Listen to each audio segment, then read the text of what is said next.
नमस्कार। आकाशवाणी कटक आंचलिक संवाद पढ़ुछंती सत्यव्रत बेहुरा। उपराष्ट्रपति जगदीप धनखड़ गतकाली तांको पदरु इस्तीफा प्रदान करिसेंती। संविधानर धारा 67 क अनुଯାयी से राष्ट्रपति निकटकू पठाइथिबा इस्तीफा पत्र को तुरंत कार्यकारी करने लगी अनुरोध करिसेंती। डाक्तरଙ୍କ परामर्श अनुଯାयी स्वास्थ्यगत कारणरू से इस्तीफा देइथिबा दर्शाइछंती। इस्तीफा पत्र रे श्री धनखड़ राष्ट्रपति, प्रधानमंत्री, मंत्री परिषदर समस्त सदस्य और संसदर समस्त सदस्यों को धन्यवाद जणाइछंती। राज्य मिशन शक्ति विभाग पक्षर आज भुवनेश्वर में सुभद्रा शक्ति पारंपरिक खाद्य प्रतियोगितार ग्रांड फाइनाल अनुष्ठित होब। समस्त ब्लॉक और सहरांचल में प्रथम पर्यायर 6519 महिला स्वयं सहायक गोष्ठी भाग नहीं बेले ग्रांड फाइनाल भाग नेबा लगी 10टी दल उन्नीत होइछंती। एथिरे प्रथम पुरस्कार स्वरूप 2 लाख टंका, द्वितीय पुरस्कार 1.5 लाख और तृतीय पुरस्कार लगी 1 लाख टंका अर्थ रखा जाइछि। पूर्त अबकारी मंत्री पृथ्वीराज हरिचंदन राज्य में रास्ता नेटवर्क नहीं समीक्षा करने सह बाईपास रास्ता निर्माण पर निर्देश देइछंती। सहर मध्य भीड़ ह्रास करने और वाणिज्यिक कॉरिडोर और शिल्प संस्था को संयोगीकरण लगी बाईपास रास्ता निर्माण कराजिबो। सूचना अनुसार वर्तमान राज्य में 48 किलोमीटर दीर्घ 10टी बाईपास निर्माण कार्य चलता बेले 2025-26 आर्थिक वर्ष लगी 32 किलोमीटर दीर्घ बाईपास कार्य पर मंजूरी प्रदान करा जाइछि।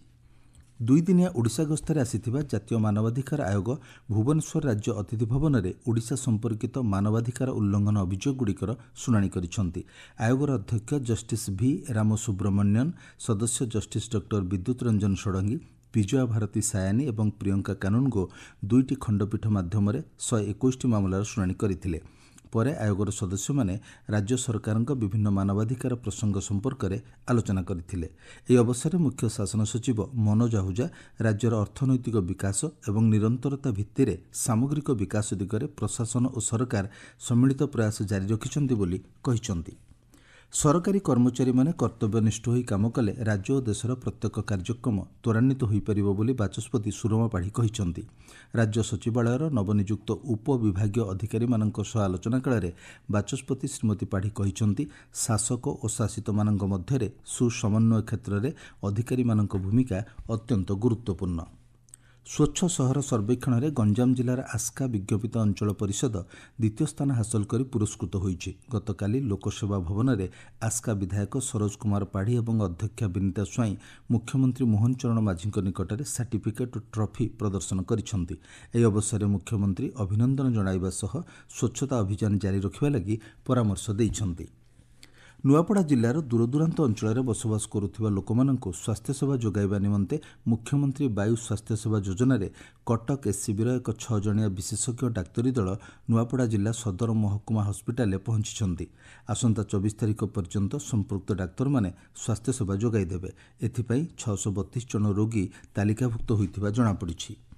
बौद्ध जिला पाई आईन विभाग पक्षर 18 जन अधिवक्ता विधि अधिकारी भाव नियुक्ति प्रदान करा जाइछि।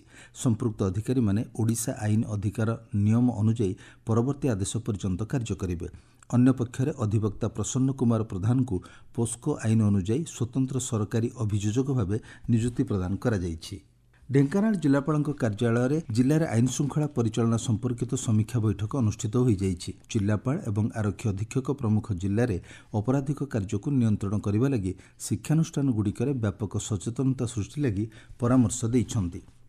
राज्य में खरीफ फसल पर पर्याप्त परिमाणर सार महजुद रखा लगी सार कंपानी गुड़िक निर्देश दि जाइछि।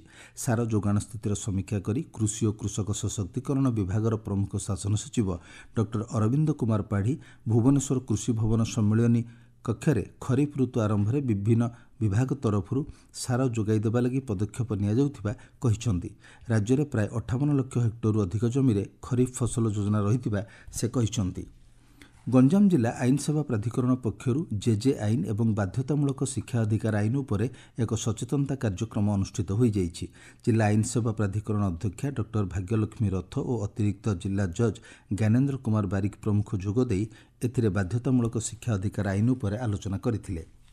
64ତମ ବରିଷ୍ଠ ପୁରୁଷ ଆନ୍ତଃଜିଲ୍ଲା ଫୁଟବଲ ଚାମ୍ପିୟନସିପ୍ ସାହାଣୀ କପ୍ 2025 ଅନ୍ତର୍ଗତ ଗତକାଲି ଅନୁଷ୍ଠିତ ମ୍ୟାଚ୍ରେ କୋରାପୁଟ 4-0 ଗୋଲରେ ରାୟଗଡ଼ାକୁ ପରାସ୍ତ କରିଥିବା ବେଳେ ମୟୂରଭଞ୍ଜ 5-0 ଗୋଲରେ ମାଲକାନଗିରିକୁ ପରାସ୍ତ କରିଛି। ସେହିପରି ଖୋର୍ଦ୍ଧା 5-0 ଗୋଲରେ ପୁରୀକୁ, କଟକ 6-0 ଗୋଲରେ ପାରାଦୀପ ପୋର୍ଟ ଟ୍ରଷ୍ଟକୁ ଓ ସୁନ୍ଦରଗଡ଼ 1-0 ଗୋଲରେ ବାଲେଶ୍ୱରକୁ ପରାସ୍ତ କରିଛି। ଢେଙ୍କାନାଳ ଏବଂ ସୁବର୍ଣ୍ଣପୁର ମଧ୍ୟରେ ଅନୁଷ୍ଠିତ ମ୍ୟାଚ୍ ଅମୀମାଂସିତ ଭାବେ ଶେଷ ହୋଇଥିଲା।